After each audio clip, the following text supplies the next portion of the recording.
Hey folks, I'm Charlie Behrens and welcome to the Cripescast, the podcast where we talk to people for and or from the Midwest, and we are powered by Everlight Solar. Here's today's episode.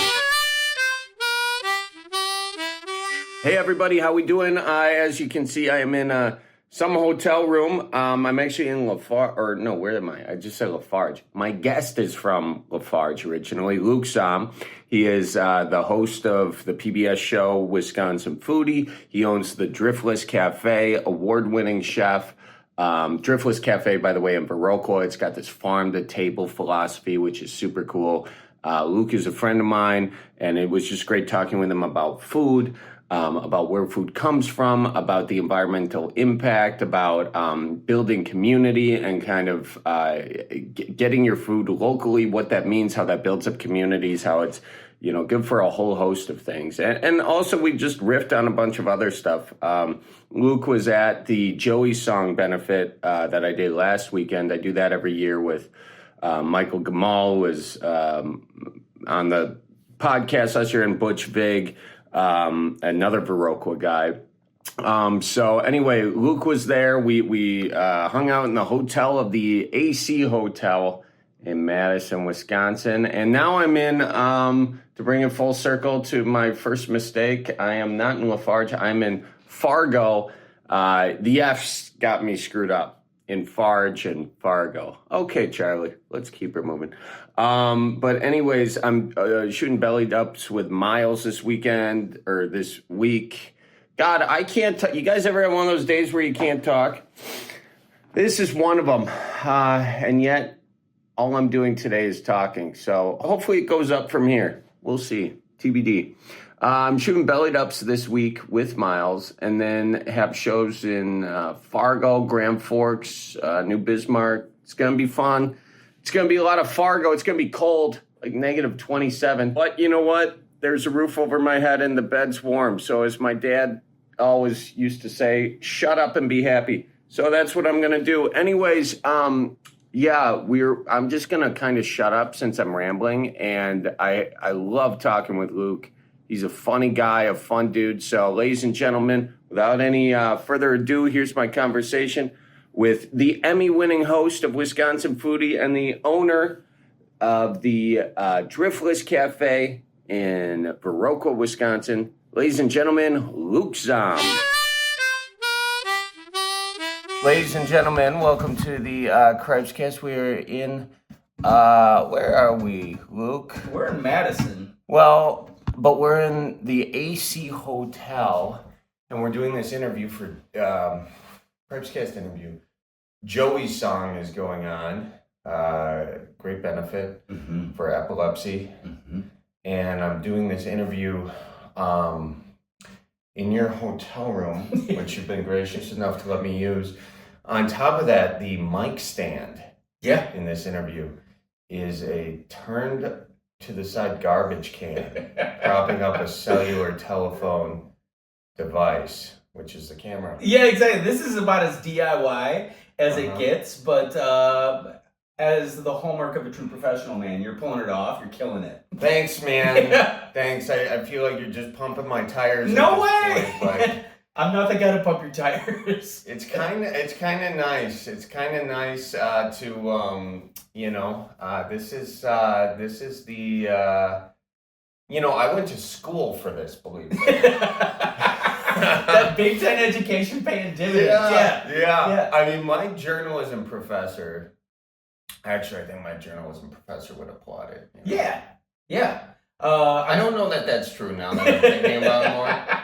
It should have been more prepared. Problem is, I forgot my. Anyway, so for folks who are listening, we're doing this interview with my phone. If you're watching this on video, you are seeing a phone that is propped against a garbage/recycle from the AC Hotel. We're on the 6th floor, looking out over a snowy Madison winter day. One of the first and few snows of the season so far. Absolutely. It's been kind of dry, and it freaks me out a little bit. I tell you, the thing that actually is the most comforting about this snow, I was thinking about this when I woke up this morning.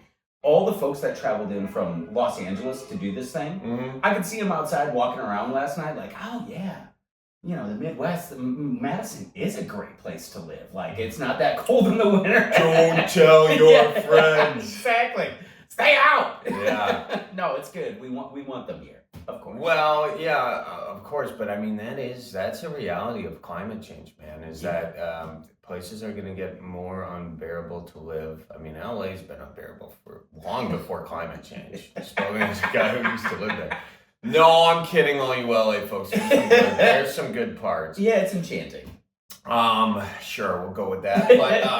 But yeah, no, I mean, they do say that the Midwest is kind of an ideal, or not ideal, but most ideal place to be in this rapidly changing climate from a food perspective. Yeah. I didn't intend on jumping off topic. No, climate change. That's good. I'm gonna jump on that though. Please. January 24th, 2021. CBS This Morning runs this episode about safe havens for climate change refugees on their news program. And the number one city in America to escape climate change is Madison, Wisconsin. And Why? Why? Because we have access to so much fresh water. Yeah. The population density here is relatively low in the upper Midwest. Yeah. And, we're good at growing stuff. So, like, feeding a population center isn't out of our wheelhouse. I work that in, though, to, a lot of my food and the storytelling work that we do. And Luke, just I'm listening to you. I'm just checking your levels here, so I'm very much into what you're saying. So You're doing great. I just don't want you to think since we broke eye contact that I'm not listening to this. It's cool. And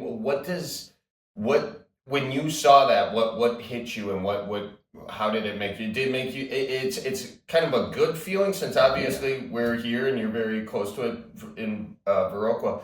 But it's also a scary thing.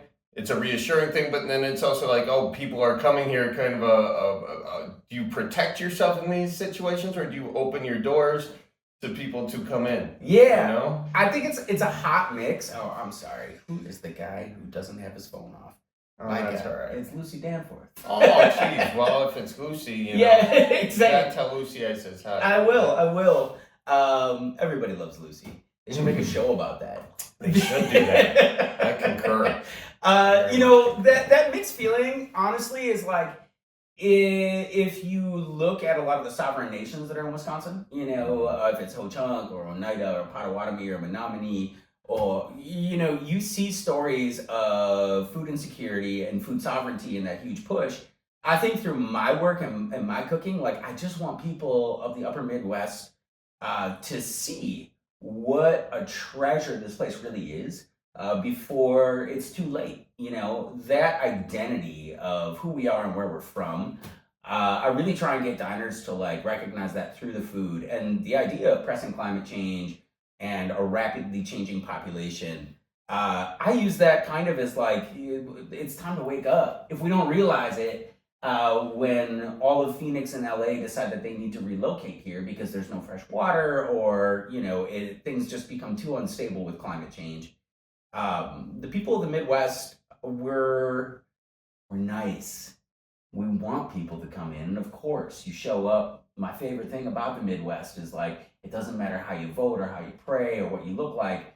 If things go wrong, it's everyone from both sides of the community that show up to help out. Mm-hmm. I love that. I love traveling in different places and coming back and just knowing that, that Midwestern nice, while some people say it's our handicap, it's also a really, really beautiful thing.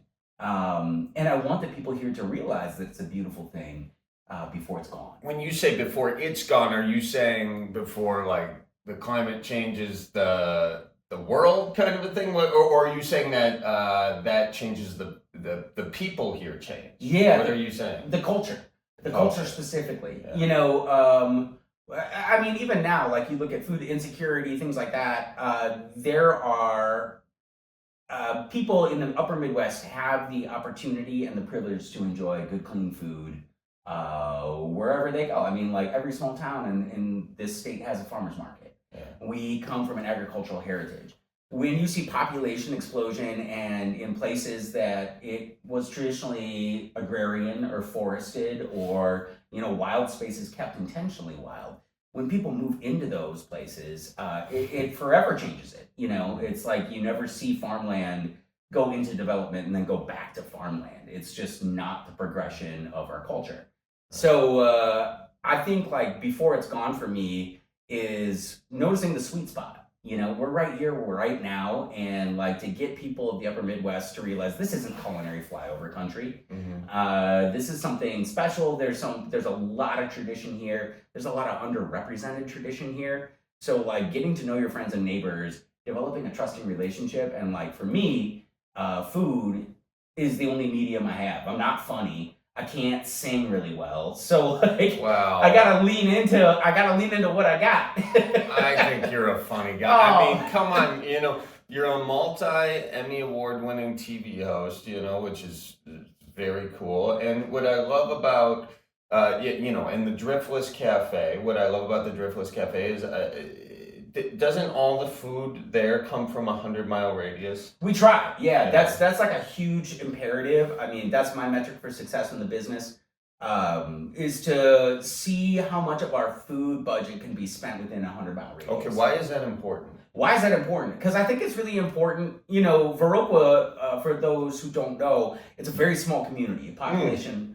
Show them on the hand, dude. Yeah, okay. So we're in Madison right now, and that's like right there. Viroqua is in what is known colloquially as the Driftless Region in southwestern Wisconsin. And back it up even further. Yeah. Why is it called the Driftless Region for those who don't know? Sure, the Pleistocene Plateau. In the last period of glaciation in the upper Midwest, so like 14,000 to 20,000 years ago, there was a pocket of unglaciated terrain that is in the northeastern corner of Iowa, southeastern corner of Minnesota, a little bit of Illinois, because, you know, they get a little bit of the magic, and then a lot of Wisconsin's southwestern corner. The glaciers didn't roll over that terrain. So a lot of Wisconsin, you know, people think of it as relatively flat, beautiful, forested. That part of the state is punctuated by very deep valleys, very high ridge tops. The terrain there really ideally supports small family farming, small scale agriculture. It's too varied in its terrain to have really large producers there. So it's become kind of the mecca for organic food. Vernon County, where my restaurant is, has the second highest concentration of organic farms in any county in the United States of America. And, you know, what that means for me is like if I'm putting that money into farmers and food producers within a 100-mile radius, I know that I'm supporting community. I know that that money, if they're taking it in, it's going to, you know, the implement store down the road. And then the gravel guys come in every spring and put a new load of gravel on. And that money stays in our community so much longer. And that financial sovereignty is really, really imperative for small communities in rural places in America trying to fight for like their right to thrive almost. And so I wanted in that space people to be able to come in and, you know, there's a lot of division, I think, in America right now, specifically rural America. Yeah. You know, the 2016 election definitely opened our eyes to that. And I want people to be able to come in and even if they maybe don't vote the same as the people in the restaurant, they know the farmers and food producers on that menu because we spell it out very articulately. This comes from this farm on just about any ingredient on our menu. So they can participate in the community. I think that that's one of the things that has been it's been so amazing to watch. Like a majority of our clientele come in from Madison, Minneapolis, Chicago, Milwaukee, and they support this tiny rural community that's connected to the local farming culture. And that is like, I think, a lot of the experience for people. They just want to see something else. Yeah, and I think when you can do business with people and connect customers with those farms, they get to know people, they recognize the names, they're talking to each other, and you know, that's the thing that's gotten messed up in this country is people aren't talking face to face. It's just yelling. It's talking at each other, not to each other. So I like how, you know, it's sort of a form of conversation. I also like the aspect that bringing food in locally, it's just a lower carbon footprint. And then what's on the plate is what is capable of being grown at this particular season? Because your menu changes often. Yeah, every day. Yeah. Every day. So like the lunch menu, we change that up probably like once, twice a week. We'll fluff it up with whatever feels right. But the dynamic of the restaurant and the way that, I started it and we've been doing it for 10 years is like every single day, those small plates and those entrees need to change to reflect what's coming in the back door. And it's not always easy. Like this time of year, it's we do have some local greens producers, but a lot of rutabagas, a lot of sweet potatoes, a lot of like storage crops that get put up over the winter in the Midwest. So you really have to be inventive and play in different ingredient sets, play to different palettes to create menus that are constantly evolving and changing. I think that's so cool, is being creative with what is kind of the most environmentally sustainable thing. I mean, it just, I feel like all of our problems, are just because there's not enough creativity. Sure. Like, even if you look at how humans interact with each other, a lot of people are like, we got to change the laws to force people. Like, I feel like if we as people lean into the good and the shittiness of the human condition and just be more creative with how the human condition works, knowing like people are people, they are going to choose this option. Yeah. And we just make that option sort of economically viable, or give them an economically advantage, or make them make more money, or make it easier to choose the thing you want them to choose. I think it just takes people being more creative on how to do that. Totally. And it goes back into your idea of like communication and dissonance. I think like people with money, and I know that I've been guilty of this, like, preaching like vote with your dollars, specifically when it comes to food.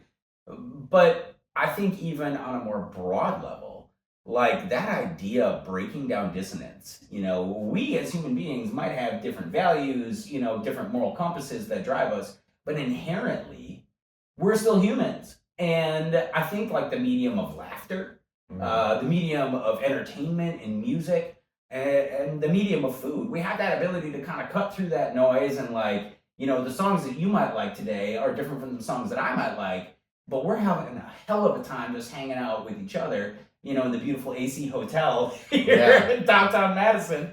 And that's enough at the end of the day, right? We have this ability to connect over all these mediums that are inspired by creativity.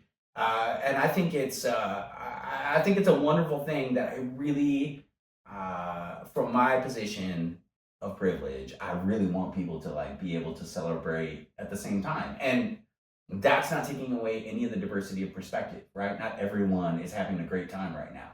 I'm sure we could go outside and run into people who are having a really, really rough time. But I do think that understanding, and at least the processing of like, oh man, you and I connected. So if I can take some of that goodwill and good energy and go downstairs, and when I walk out, maybe it is just asking somebody how they're doing today. That's my favorite thing to do to Quick Trip employees. Go to the convenience store, ask them what the best part of their day is. They get routined in that script. Do you have the quick rewards card? We'll see you next time. All that jazz. Like they say it a million times a day, but you throw that one wrench in, like, hey, what's the best part of your day? And they have to stop and think, and suddenly you're having a human interaction. Oh yeah. No, that is true. I mean, I used to be a pretzel roller at Auntie Anne's, and man, the worst part of my job was doing the cashier thing. Sure. Like I was only good when I was rolling pretzels. But I was a bike mechanic too, so I had greasy hands sometimes. So if my hands were too greasy, someone might complain because there's a window right there, and then I get sent on cash register. Dude, I didn't, because here's the thing about when you have a line like that, as a cashier, you're just trying to end the line. End the line, because as soon as one person's in line, other people might think, oh, that's a tasty thing. And so then they get in line, and then you have more work. It's almost like as a worker, you are working just to get less work done, just to do less work. Right. So yeah, you're always in that pattern of, well, yeah, what do you need? Let's go. And so like as a worker, to almost have to break out of that, and say like, what am I really here for? Totally. And now I don't know that the 15, 16-year-old self of mine would want to hear this this advice either. But yeah, we have so many interactions that are just brushed past in our day. And, I had a guest on, Jeff Ditzenberger, who is he has a mental health awareness thing, and he was talking. It's called Tugs, and he is a farmer and a veteran, and it's all about suicide awareness in those communities. And he was talking. He was at a Quick Trip, and he saw a fella, and he just said, "How was your day?" And this fella had a cat, and he was very sad because the cat was going to go. And he told him, it's just a hairball. And it was. And he took that extra beat, and it really changed this guy's life, as it turns out, because he said if that cat went, he was going to go with it. Oh, man. It was just a hairball. Yeah. And how many interactions do we just like that? Do we let go away?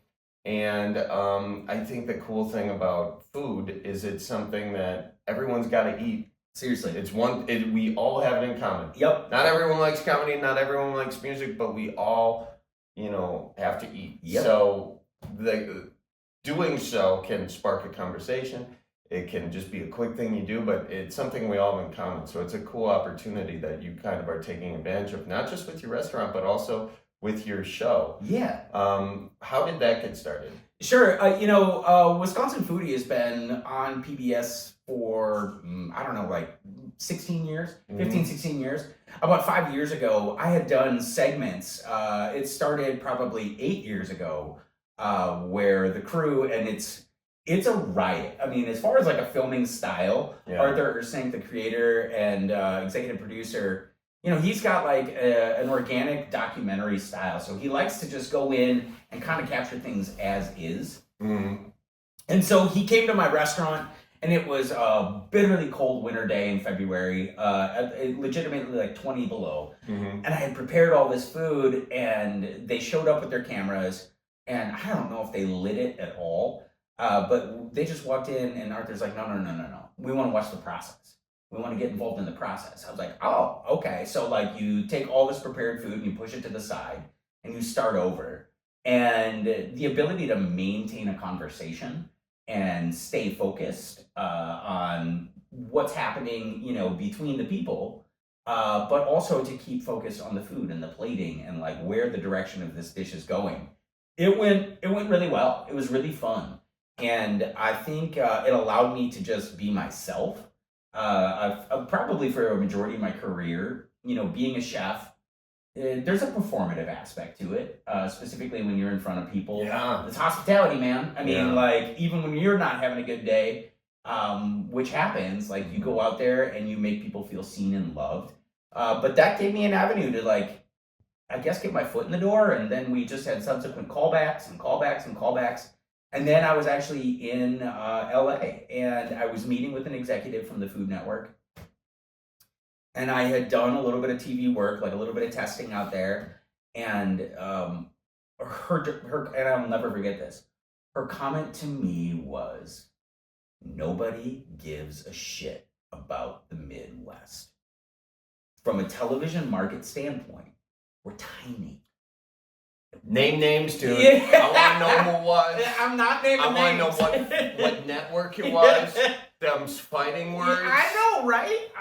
Even though it was probably accurate at the time. Yeah. But like that for me, like I've always felt like being from a small town, Lafarge, population 745. Mm-hmm. My whole career, my whole life, I've been punching up. That was like rocket fuel. And I got back from that trip, and I actually ran into some folks associated with the production of Wisconsin Foodie in Milwaukee. I was cooking an event, and they said, hey, we might have an opportunity. Would you be open to like filling in more and becoming more involved? And I was like, well, yeah. As long as the parameters of who I am on camera don't have to change, right. Who I am, I'd be really interested in that. So 5 years later, we're still doing it. Like, and people ask all the time, like, are you ever going to run out of stories? Like, when do you, and that is just like a complete fallacy, because your food, everything that you eat throughout the day comes from somewhere. And a lot of it is produced, in the heartland. So like a stretch for stories, it's really, it's not there. we can find stories of people doing what they do because they love what they do and doing it to the best of their ability right in our own backyard. And it's a way to kind of, explore the larger community of perspectives through sitting down and sharing a plate. Yeah, and in doing that, what are some perspectives, cultural perspectives? I remember seeing an interview with you on some news station, but you were talking about, a lot of people view the Midwest, as this person in LA did, as sort of like flyover, homogenized, white, boring. Yep. But what sort of storylines have you seen in doing this show that sort of counter that narrative? Sure, yeah. I mean, I think the easy one for me is we have 11 federally recognized indigenous nations here. Yes. I believe that there are 14, so there are 3 that are unrecognized. But, those storylines, like looking at the Ho-Chunk Nation, for example, which is, it's their ancestral homeland in the Driftless region and across most of Wisconsin, even Madison. Their food traditions go back 20,000 years. That's where their oral traditions go back. So when I was talking about the glaciation period that missed southwestern Wisconsin, the Ho-Chunk people were here and they were living and thriving in communities.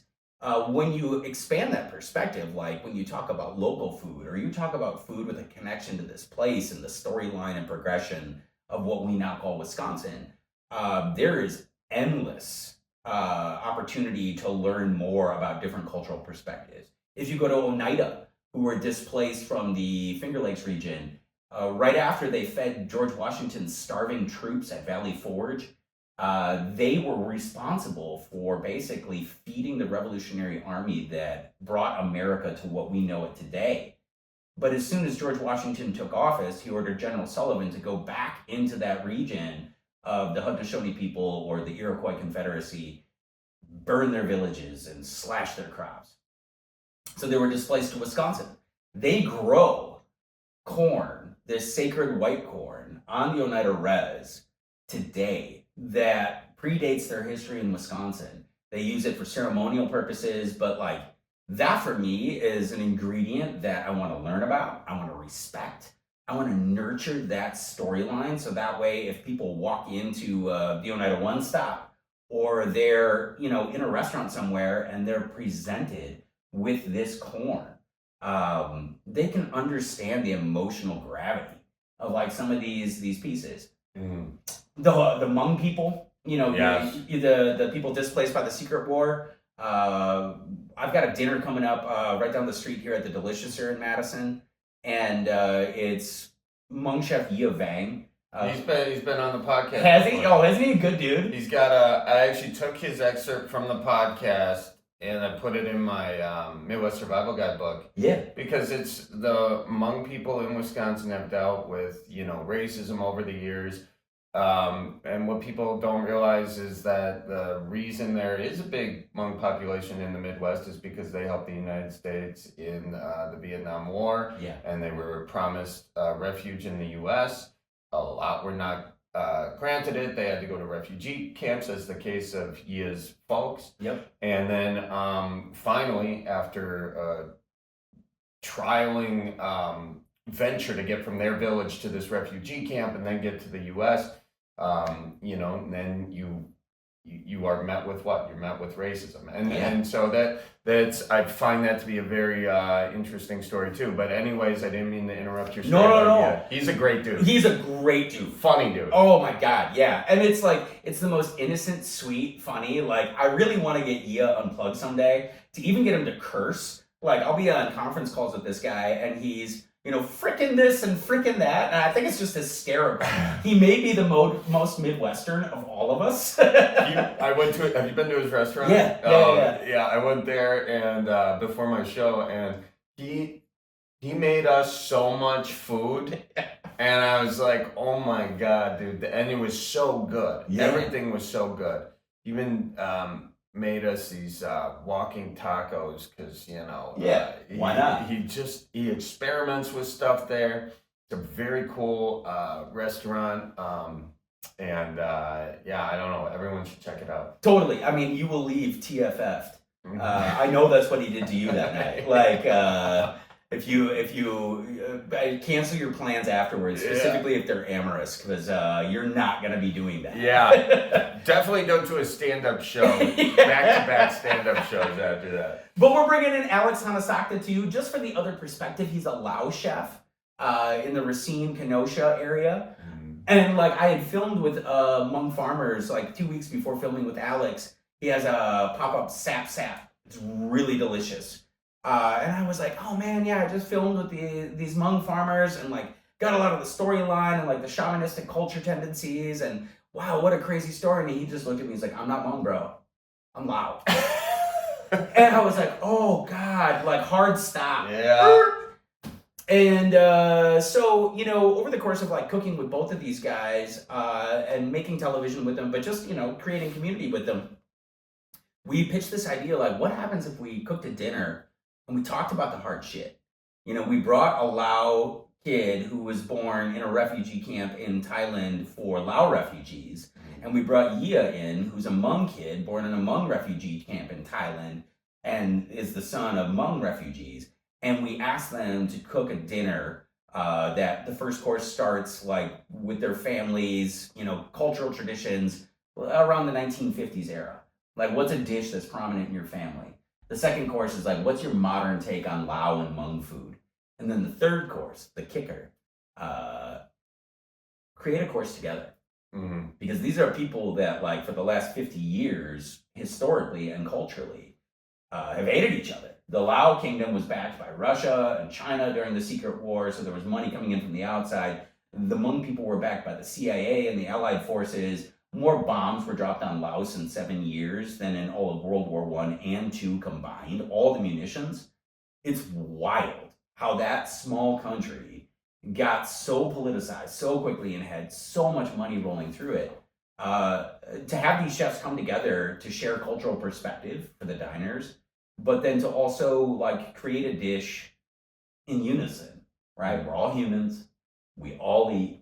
What happens if we put our differences aside and just connect and like set the table forward? Yeah. I mean, that's just another example of using, you know, food as sort of storytelling, and not just storytelling, but you know, history, remembering good and bad parts of history, and also seeing, you know, kind of where we are today and how is history choosing to repeat itself? How are humans continuing to be human? Yeah. And, you know, kind of why, and then you kind of take the conversation to why have we not gotten past the thing that we've always done, which is hate each other, kill each other, and, you know, and do that cycle over and over again.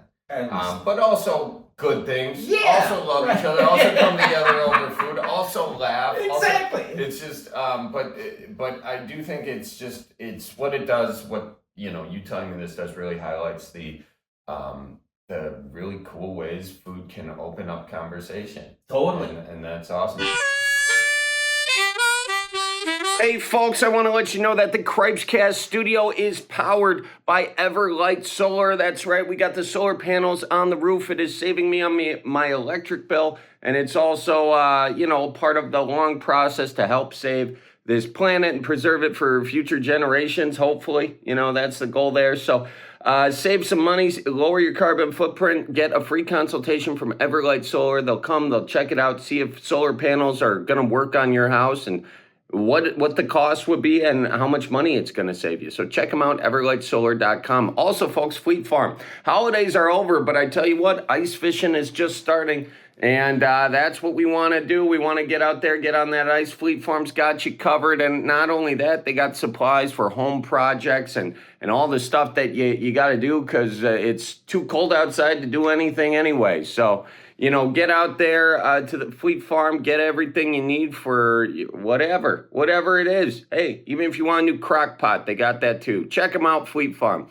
And finally, folks, if you want to support the Cripescast, check out everything we got going on Cripescast.com. We got tour dates from the Good Old Fashioned Tour, Midwest merch, We got these Team Soda versus Team Pop t-shirts that are fun. Made in the USA. It's all good stuff. Check it out. And if you want to see behind the scenes stuff, check us out. Patreon.com/Charlie Barons.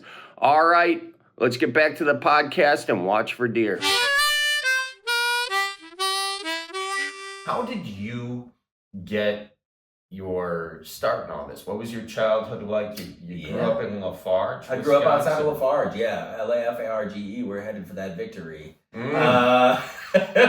I grew up, my parents were kind of like, I wouldn't say they were hippies, but they were definitely part of the Back to the Land movement. So they grew up in southeastern Wisconsin, in Walworth County. Yeah. And then, they got all preggers early. Like my brother's 8 years older than I am.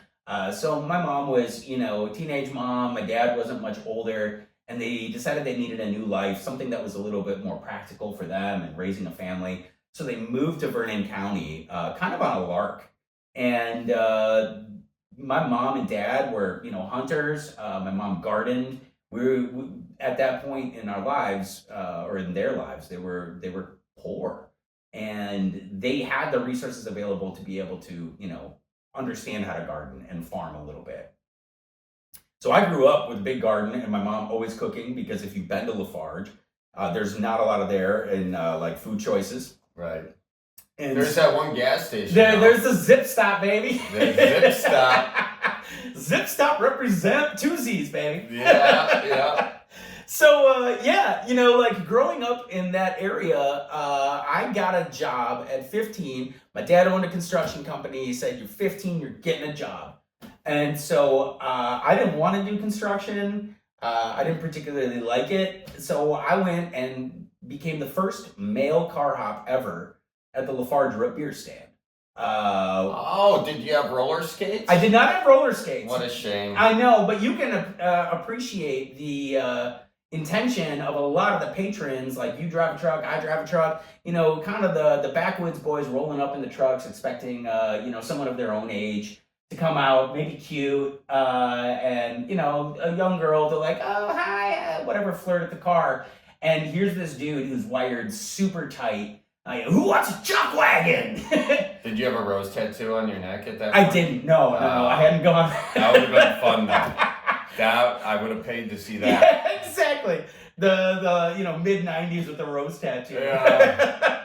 But about after like 2 weeks, the owners of this place, they moved me to the back of the house. They figured out it was bad for business to have Luke out there hollering at the customers about getting jacked on root beer floats. Especially in your cutoff jeans shorts. Yeah, my jorts, baby. Yeah, you know shorts, it. Yeah. It's almost like you were there. Maybe I was. Yeah, you probably were. I've lived a few lives.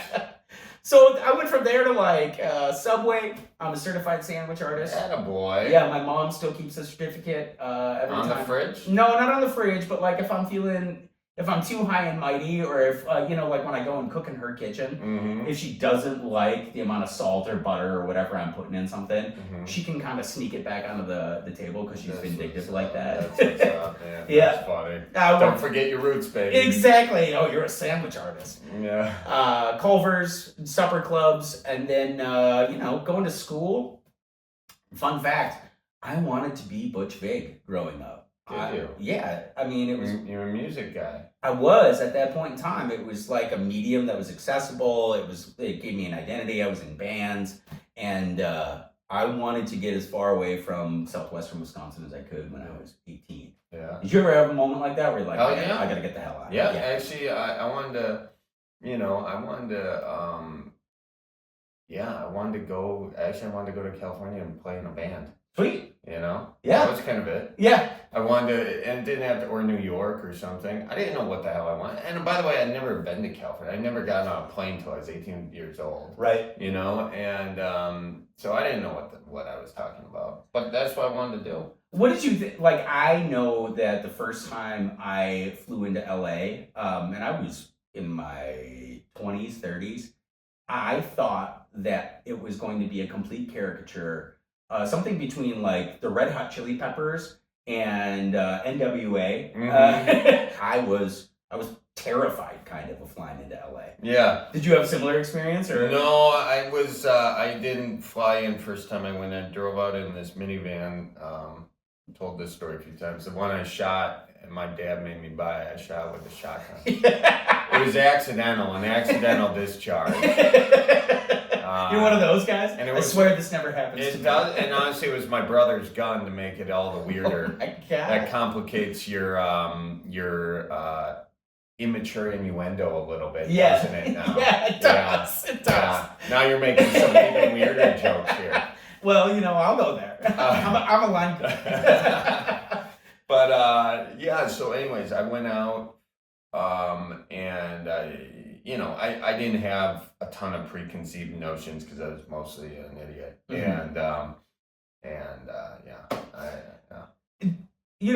I hear you say that a lot, but you're not an idiot, right? No, don't tell me that. Seriously? Don't tell me that. Yeah. Is this a defense mechanism? No, it's always if you set the bar low, you can walk over it. So don't make me bring that bar higher. Don't make me work harder. Let me call myself an idiot. Let me keep the bar low, and if I surprise you, God bless. It's great. Yeah. How about do you ever stop and think about, I told your mom and dad this when they came into the restaurant, first and foremost, I'm proud of you. Oh, yeah. What you do is really hard.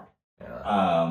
It's not always easy to be the funny man. And I'm not always funny. No, well, I'm not always a great cook. Yeah. But even just the aspirations to do that, it takes so much discipline and work.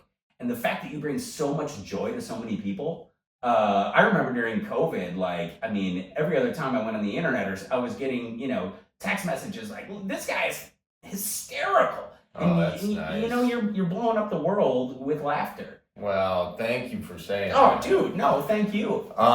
It's one of those things of where you can, I just spent time doing it, and you can spend time doing anything. And I worked a lot of odd jobs growing up, and I started working at a very young age. Probably 11 years old, I think I got my first job. I was working at a yarn house.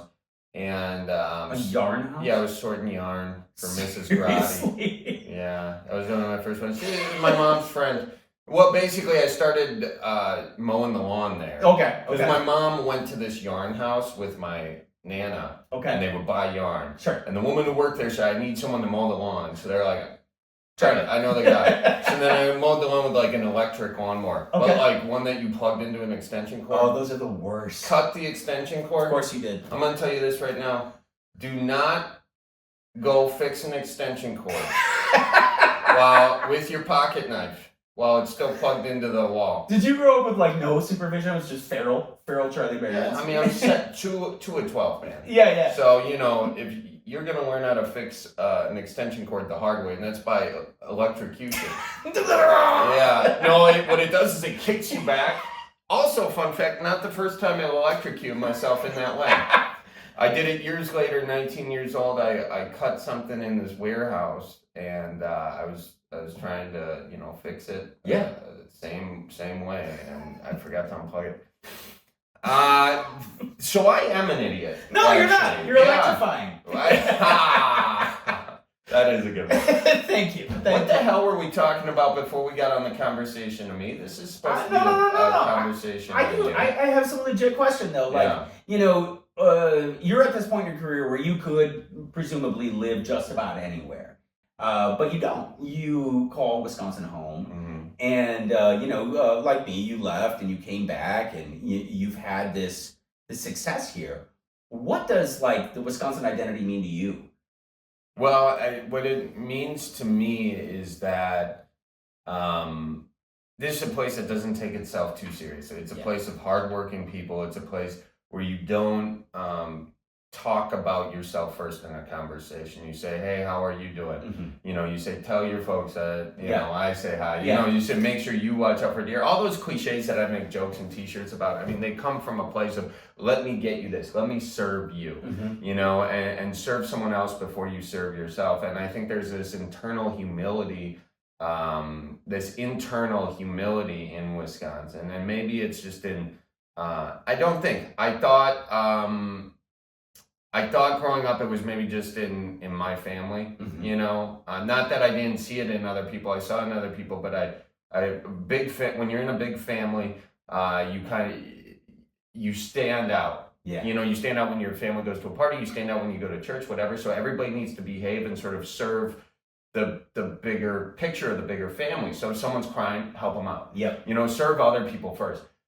And then I left, and I realized that didn't really exist in a very big way. And then I came back and realized that thing that I grew up with in my family was just everywhere in the Midwest. Yeah. And especially in Wisconsin, you know, and it's this be nice first, ask questions later kind of deal, you know, and then you get more into the university, like Madison, that sifting and winnowing. And I'm a journalism major, but this is the Wisconsin idea that sort of originated in Madison over the course of the university system has a big influence, but it's that idea of like finding truth, you know, and getting at truth, and it's through this sifting and winnowing of which lone truth will be found. And you know, as a journalism guy, I'm into that. But basically what it means to me is it takes hard work to get to the truth. It takes living in the gray area to understand truth. No politician is inherently all good or all bad. Right. You know, they have done some good things, even though they're largely not good. But if to not acknowledge the good things somebody has done is to allow other people to say, see, you're wrong about this, and throw everything out and just ignore an argument or a conversation where you can really start to make some headway is if you give a little, you take a little. And I think at the heart, that's what makes Wisconsin and the Midwest an important thing, that mentality. And it really, the basis of it, I think, is humility and a desire to help other people. Yeah, completely. Yeah. Do you ever think about like when kids watch your stuff, you know, because I carry this with me. It's actually one of the reasons that like, you know, personally, like given my social anxiety or like predilection to social anxiety and feeling uncomfortable, you know, I never am in a room where I'm like, oh God, you know, I'm working this room, I own this room.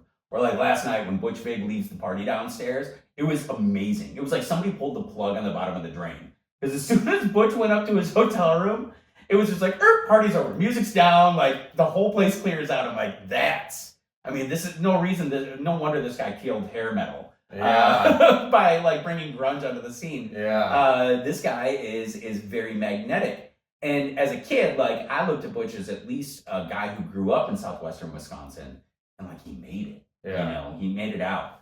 Do you ever think about that identity, like what you want your lasting identity to be? I think that's a really good question. Do you want to just do the rest of the Cripescast? You want to be the new host of the Cripescast? Yeah, no, but lasting identity, I think it's just someone who didn't take himself too seriously, someone who helped other people. You know what I mean? Yeah. And made people laugh, gave people some laughs, helped some people who need help, and nothing extravagant or more. You know, because I think that's all we need to do as people, and it doesn't matter if you have a big following, no following, just your neighbor. Did you were you a little bit better today than you were yesterday? Did you help someone today that you didn't help yesterday? I think that's a good thing. What about you? Same question. Same freaking great question. Oh man. Bullshit. My legacy, I don't know. I mean, I guess honestly, going back to that kind of Midwestern humility, and that's not to say that I don't feel it. It is an amazing thing to have people reach out to you, come up to you and be like, oh my gosh, I love your show, I love what you do. All those pieces, it really is endearing that people watch. Oftentimes I forget that people watch the program that I participate in. And because I really try and be in that moment with the people that we're profiling, I kind of like when I watch the episodes when they come out of the edit and I don't see them before the edit is finished. So I watch it fresh, just like everyone else does. I'm like, oh, okay, you know, kind of relive that experience. And most of the time, if I watch it, it's a really positive affirmation. I really want to answer your question. I want somewhere between like a Guy Fieri and a Mr. Rogers. Oh, that's nice. I really want people to feel seen and loved. I want them Yeah. to feel proud of what they do and why they wake up in the morning, and that passion is focused and it's beautiful, and what they're contributing to the planet, even if it's just by waking up in the morning, is still valid and worthy and awesome.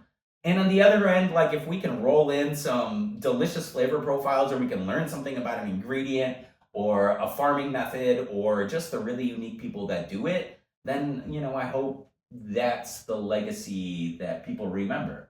And, you know, being kind. Like I try and be kind. I believe in that random acts of kindness. And if we can create even a small fraction of positivity to put into the world on a daily basis, on a weekly basis, on a minute by minute basis, I think we're doing the best that we can.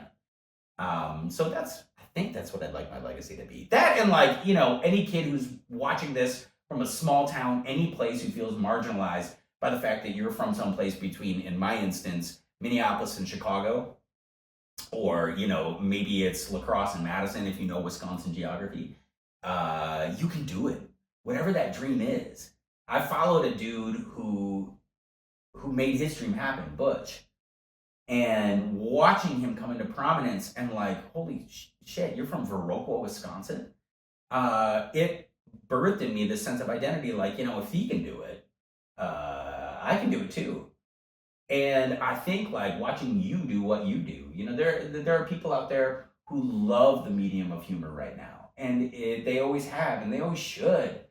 You're gonna start emulating knockoffs here pretty quick. The viola voice and you know, that's how you know it, when you get your knockoffs exactly. going. No, it's good though. And I think like, you know, you are, you know, kind of paving the way for not just making it, but also making it in a way that I think is good for community and good for the planet and good for all that other happy horse shit, as some of my family might call it, you know? I love your family. Yeah. I think that is like one of the under-celebrated aspects of your own personal identity. It's just every time I've kind of had contact with any of them, they're just lovely humans. Yeah. And it's based in humility, and that's not to say that families don't have, you know, all their own drama and bullshit. But man, it's evident that you come from a place of love. Oh yeah. And a lot of love. a lot of love. Might not be outwardly expressed by some on a regular basis. Yeah. But it is in deeds and in words that don't include love, but includes be careful out there. You know? Yeah, exactly. Watch out for deer, you know. What's your love language? Do you know? Have you ever looked that up? My love language? Yeah, is it like, you know... Free booze? Free booze. I think. Yeah, exactly. Yeah. You give Charlie Barons a free drink, he will put out. Yeah. Hello, ladies and gentlemen. You know, honestly, it's acts of service. Yeah. Because, you know, that was like, I think that's growing up in a big family, that's growing up in the Midwest. It's what can I do you for? You know? Yeah. What can I do for you? Yeah. You know, do you for is a different question. That's sort of a prostitution type question now that I think about that more deeply. And it's not that kind of a hotel room. It's not. Would you like the service? Yeah, man. I mean, what's your love language? Is it similar? Or you seem to be you're more of an earthy guy coming from that part of the state. You're more into the feelings and the conversation. I'm getting that vibe from you. You know, interestingly, like I'm a words of affirmation person. I can see it. I'm my own worst self-critic. We have to be. Exactly. We have to put ourselves down so we can put other people up. Exactly. Yeah, you can't all be put up. No, but you know, like it's a hard conversation that, you know, I definitely struggle with. So like, you know, the words of affirmation really come through for me. Like, hey, you're doing this. Or, you know, I have taken on the role of telling people that I'm proud of them. Yeah, you told me that today. I know, man. And it made me feel awkward. Of course it did. Yeah, because we're not accustomed to hearing it. Also, I enjoy you pumping my tires. But now I can't just tell you I'm proud of you. No, you don't have to. You don't have to. I feel it. Well, it's thank true. you. Thank you, man. Because you do really amazing shit. Well, so do you. Thanks, man. Awesome. You want a date? Yeah, sure. Yeah. Bromance. That's a joke. He's got a wife and kids. Kids, Okay, yeah, exactly. There you go. Oh, and the DMs light up. And You're married? Yeah. Yeah. Oh, the struggle. Do you get some weird DMs? Oh God. You get some thirsty Dianes over there in Walworth County? And I think this is maybe the difference between the demographic that we share. I get a lot of GILFs. GILFs. That way. Now, if you don't know what that is, use the internet. Yeah, exactly. That's what it's there for.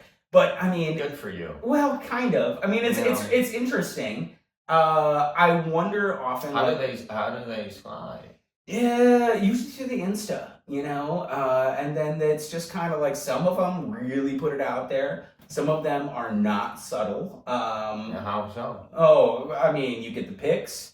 Have you ever gotten an older gals, and then you pick. Yeah, exactly. Of the mainly boobs. Boobs. Like cleavage shots. Cleavage or getting frisky. You're so hot, and nice, dude. Yeah, it's good for you. It's really appreciated. What are your DMs like?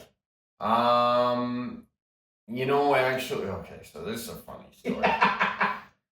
I was on Facebook. I was going through my messages. This was early on. I don't often go through a lot of my DMs anymore. And my team has access to all my stuff. Exactly. Which is very helpful, and I really appreciate them. And my sister has that access, and she is not a fan of what some people have said.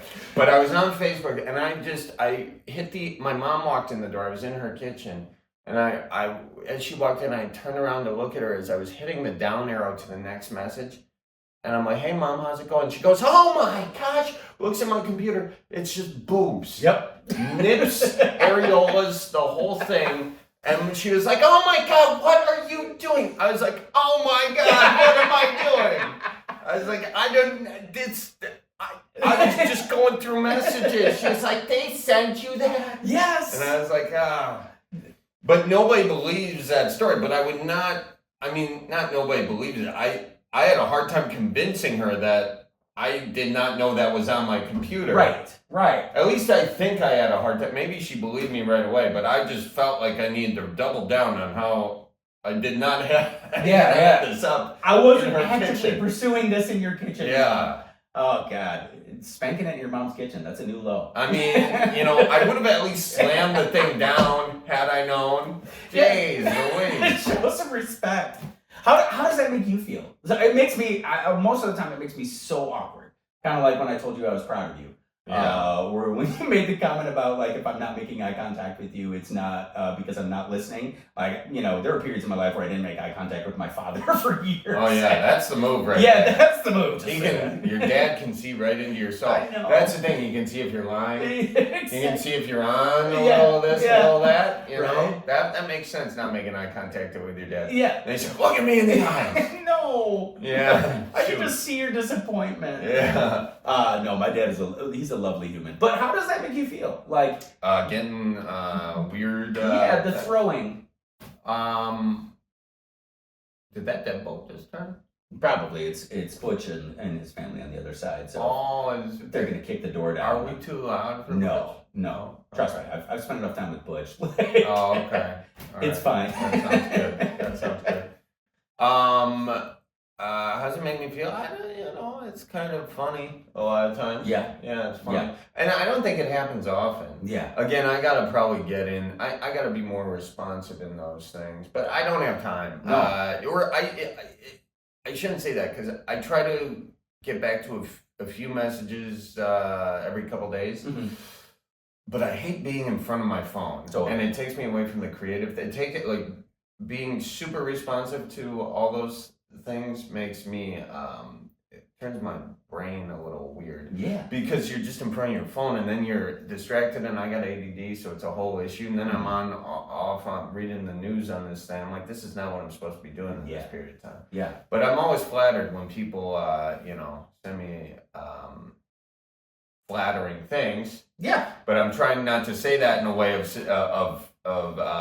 multiplying the weirdness. We're in real dangerous country right now. No, because my sister reads them, and Colleen and Dante, and my brother John. I mean, a lot. Yeah. They all have access to it, so they'll all read them. So be careful what you send, folks. Same. I have people who go through that, and it's just like, oh, this is not good. Yeah. And most of the time, it gets screened before it gets to me.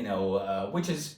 It's not, I don't think it's impersonal, but at the same time, like people, they create personas online for whatever purpose serves them. And like, it's just too dicey. Yeah. If I wanted to say, if you want to show me your boobs, just come up and show me your boobs. But I don't know if I really want that reputation. Yeah, the old fashioned way. Yeah, exactly. I mean, how you see it in those 80s movies.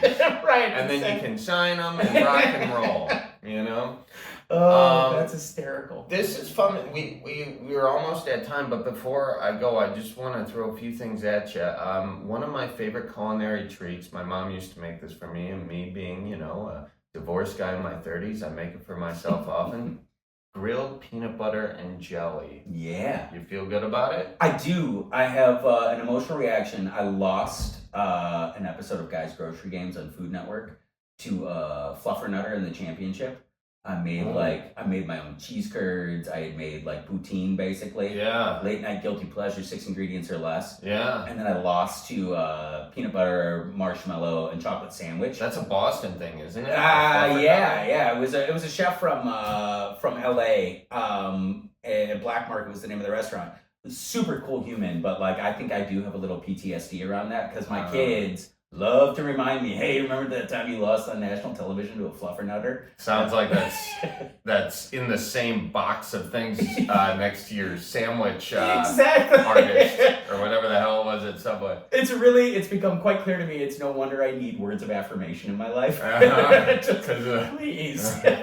What are some meals a divorced guy in their 30s can make and impress people? Sure. I think, one of the things that you would have working in your favor, I love the idea of eating mindfully. And I'm not always able to do it. When you're on the road, like sometimes it's just like, I gotta get calories in before I go do the thing. So you can't really be as articulate. I would say if you're trying to impress people, learn one backstory of one of the ingredients. You came to my restaurant and I served you Upland's Pleasant Ridge Reserve, which is the most awarded cheese in American history. And I remember that. Yeah. And it was delicious. It is. And I think it got tastier with the story. Exactly. Because honestly, I was paying attention to the taste. Right. And so I think that's a really clever way to like get people engaged in what you're doing. And quite frankly, you could bomb the rest of the dinner. And man, that cheese is really cool, Charlie. Another thing I like doing on that same vein, I buy 4 different cheddars from 4 different cheddar makers in the state of Wisconsin. To cheddar is actually a verb. So it's the way in which you make the cheese curd. And I like to line them up in progression. And we do a tasting, like I want to know what you're tasting. I want to know what flavor sensations are going over your palate. Here's a second one. What do you get on this one? Like human beings, emotions are often difficult to change, but perspective is not. And I really want people to lean into the different perspectives that these cheesemakers are presenting you with. It's not uniform. As a matter of fact, it's widely varied, just like all of us. And I think in that level of awareness, like you bought 4 pieces of cheese, serve it with some crackers, but like taking people through that mental progression, making them think about what part of their palates are fired up. Super simple hack. So I don't have to cook. You don't have to cook a damn thing. Dude. I just gotta go buy 4 cheeses. 4 cheeses, exactly. And get your game on. Talk about it. Talk about where the cheeses came from. I think that's a really fun way to engage people's brains. And in working with the Center for Healthy Minds here in Madison, the neuroscience department, when we talk about that, we talk about like mentally focusing, trying to articulate that part that you're actually tasting or the sensation. It's really, really valuable and it connects people on an emotional level. So much of my career going back to your time as a cashier. Yeah. Pretzel joint. Well, I was a pretzel roller. Oh, my bad. Occasionally got demoted to cashier, all right? I also made lemonade. I stocked the dough. I washed dishes, all right? So I was a multi. Yeah. What I should have done is wash dishes first. I would have gotten the grease off my hands. DJ Grease Finger over here. Yeah. It's tough getting out of your fingernails. Oh, seriously. You get an old bike chain, that's going to be there a while. I get emails all the time. Like, can you please clean your fingernails? And sometimes they're not even mine. Like, you put a farmer on camera, and like, you know, of course they're not gonna have clean fingernails. They're growing your food. Yeah. No one cares. You know, you need a pedicure. Seriously. Or a manicure. A manicure. Yeah. Pedicure's feet. And that would be a much different food show. And you're a man, so you need a manicure. Yes. That was a good joke. That was. I like that one. Yeah, thank you. Thank you. Thank you very much. You really put the low-hanging fruit there together. Yep. Tastes so good. You know? Oh man, if we actually do the job of curing epilepsy today, and you have a huge part of that, is that also a manicure? That would be a man taking the credit for something a lot of other people have done. Is that something that men do? No. Never. Oh, let me explain it to you. It's called mansplaining. Tell me. That's part of this whole thing. Yeah. No, I'm a woke. I would never do that. No, yeah, you definitely strike me. Me too, but I mean, just because I'm nice. Like, I don't ever want to offend anybody. No, me either. Yeah. So I have one last question for you. Okay. Again, not how this interview podcast works. I know. I get it. Fantastic. It's unconventional. Yeah. Charlie, when you think about like the character that kind of like brought you up, like Manitowoc Minute. Yeah. Right? How does the creative process affect the evolution of that character? Do you think about like how you age as the Manitowoc Minute guy, as Charlie Barron's, and like how much of that is wrapped in your creative process? Do you feel the need to overcome it? Yeah, I mean, I think the Manitowoc Minute, the show that originally took all of this off, was a very fun and great and wonderful thing. And it still exists in the live show. I'll do a live Manitowoc Minute, this and that. I'll do these. But when it was there, it existed in this internet ecosystem that allowed for horizontal videos, that allowed for over-the-shoulder news, images, and then to make jokes off that. Now formats have changed. And likewise, you can't necessarily do a hodgepodge of news stories in a 3-minute video. The algorithms aren't pushing that right now. Yeah. So then you change it to now it's a vertical thing. Wow. And so the actual formats change, and you do it in front of a news story, and you try to do one news story, and you try to choose the right news story, because otherwise if you do a bunch of them, it doesn't, the amount of work that goes into it, it doesn't get the reach that it needs in order to create a sustainable thing. So you kind of have to change with the way these algorithms change. That's wild. It is wild, and what's even more wild is the people at Facebook, YouTube, all those places. They don't know how their algorithms work, so we're all kind of guessing.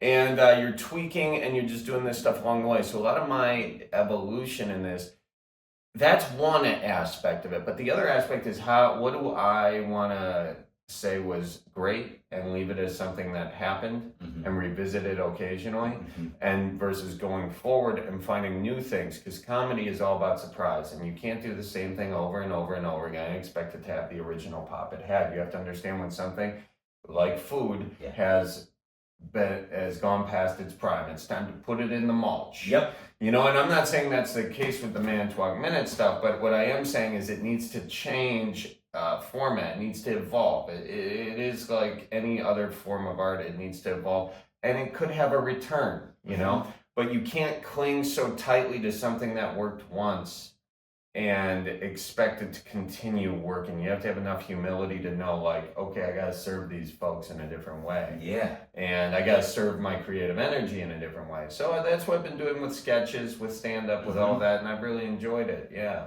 That's fascinating, dude. Well, you know what? It's the same damn thing you do. Totally. Changing your menu every day. Totally. And also working with what's there. So look at those similarities. Completely. Yeah. But I've always wondered on the process from like a comedy writer standpoint, and like someone who's like putting themselves out there and doing this and doing this and doing this, like how do you create the evolution of a character that suddenly stands alone, and maybe it takes you back into like the, you know, the over the shoulder prop and like commenting on news story, but like how is that formulated? And I think one of the, I'm gonna say like one of the absolute joys of modern technology is watching artisans like you evolve.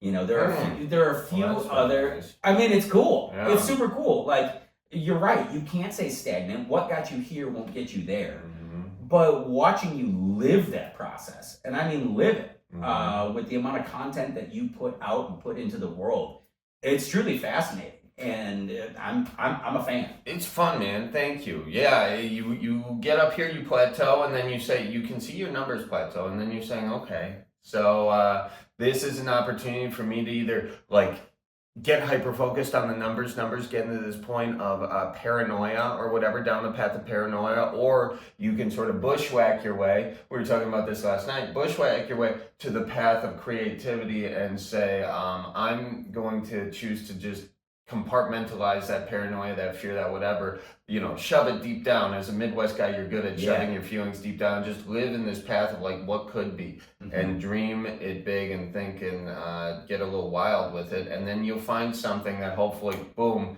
you have another video take off, another series take off, another whatever. And it's just allowing yourself to not live in fear and to live into that thing. And on that note, where do you see yourself evolving to, or do you think you've met kind of your prime evolution? I don't know. That's a good question. I think about that every single day, you know, and I think about it under the pretenses of like, is it better to burn out than fade away? It can you? One of my dear friends, like Chris Borland, right? Like he walked away from the NFL just as he was starting to come up, you know, crazy accolades, won an All-American linebacker here from Wisconsin. And then he just politely stopped playing the game. Shifting that momentum. So much of our lives is like progressive momentum rolling, right? I had a really good mentor when I was a law clerk who kind of pulled me aside and said, just be aware of the momentum. Be aware of like where the energy in your life is taking you. I think that the progression for me. You got that from a law clerk? I got it from a lawyer. Oh, a lawyer. You were the law clerk. I was the law clerk, yeah. Damn. That lawyer had some weed in his desk. Yeah, maybe. Telling you that right now. But, you know, I've had the opportunity to be mindful of that, you know. Where I want this to go, well, like I want people to just feel the same joy that I feel in being able to walk around a farmer's market and have friends or neighbors, or feel a sense of pride when they go to their favorite restaurant and be like, yeah, this is from my hometown. I'm so excited to be back here. Or maybe it's opening a Spotted Cow. You get off that plane coming in from outside the state, and you get to the airport and like, bam, they can understand the uniquity of the ingredients in this place. And maybe it broadens their perspective of who we are and what we're doing just a little bit. I hope that's the evolution. I'm trying to write a cookbook right now. It's one of the most frustrating creative endeavors I've ever undertaken because writing takes discipline, as you know, and creating a formula and like being a restaurateur and a television host and a dad and a partner, like it's all a roller coaster. So trying to really set that time aside and be disciplined, it's hard work. I think that is the actual hardest part of the process.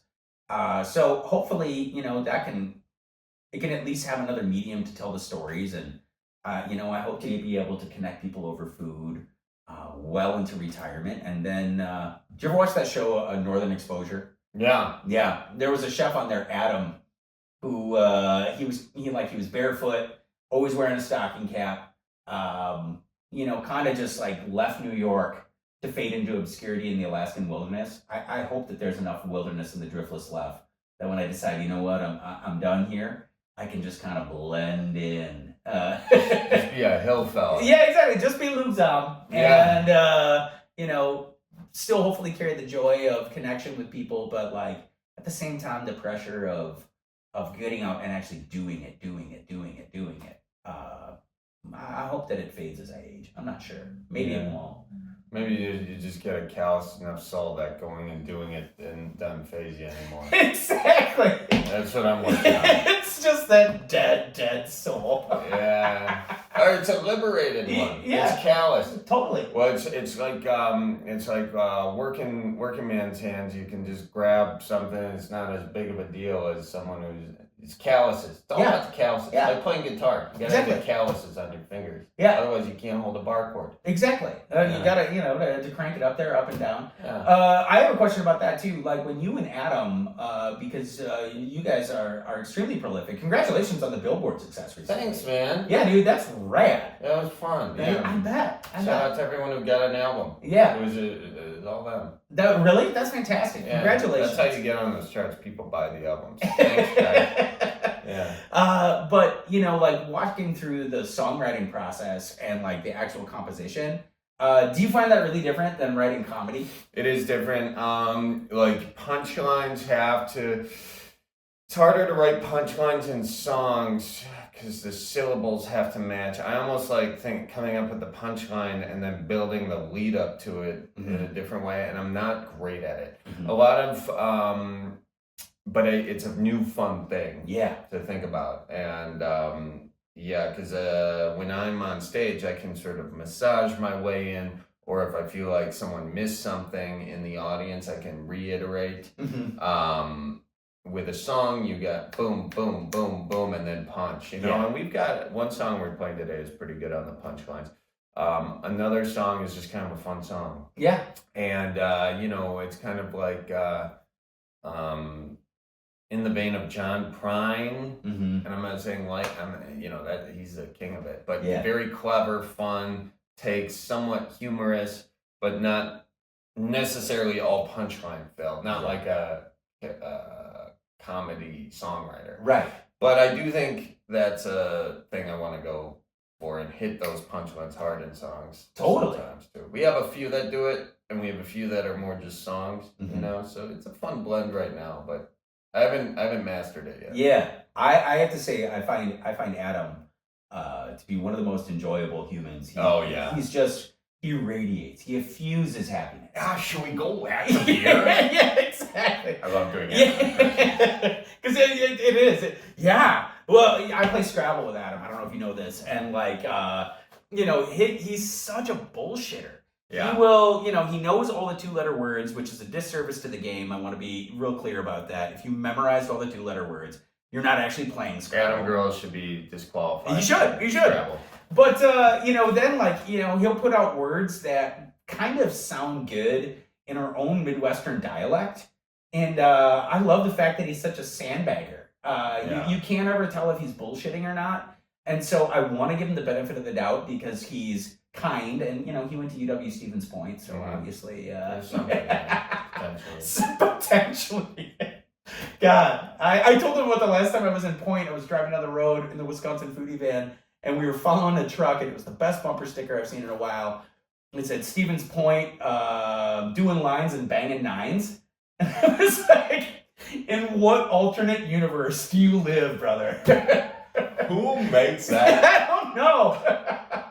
But I was moved. I was like, bravo, just clapping as I drove by. Well played truck with that bumper sticker. Go Pointers. Speaking of bumper stickers, Adam has no shortage on his car. But seriously. It's a whole other story we can get into. Well, thanks, man. This was super fun. I'm glad we could knock it out in the AC Hotel in Madison, Wisconsin. AC, what's up? Thanks, buddy. Charlie Barons, you're a treasure. A real pleasure, my guy, and I gotta get back to the Driftless and try some more of that beautiful, lovely, delicious food. Keep them laughing. And I also gotta go buy some cheese. Get on your cheese game. Yeah. Boom. All right, that is it for my conversation with Luke Zahm. You can follow him at forever_wis on Instagram. You can follow the Cripescast on all platforms. Had a real good time talking with Luke, though. Make sure you check him out. Check out his show on PBS. Go over to the Driftless Cafe. Enjoy yourself some of their food. Oh my gosh, it's good. I'll tell you what, I was there not too long ago, so check it out. And also, well, I guess that's it. That's it. Maybe I'll see you on the road. Maybe I'll see you on a show. Thank you all for listening. Hope you all keep her moving. And do me a favor now and watch for deer. Okay, and stay, keep the wheels on the roads, all right? If it gets slick out there, drive slow. Slow and go. There you go. All right. Bye-bye now. So roll out the barrel and get the band brewing. Life's got you down. Just keep her moving.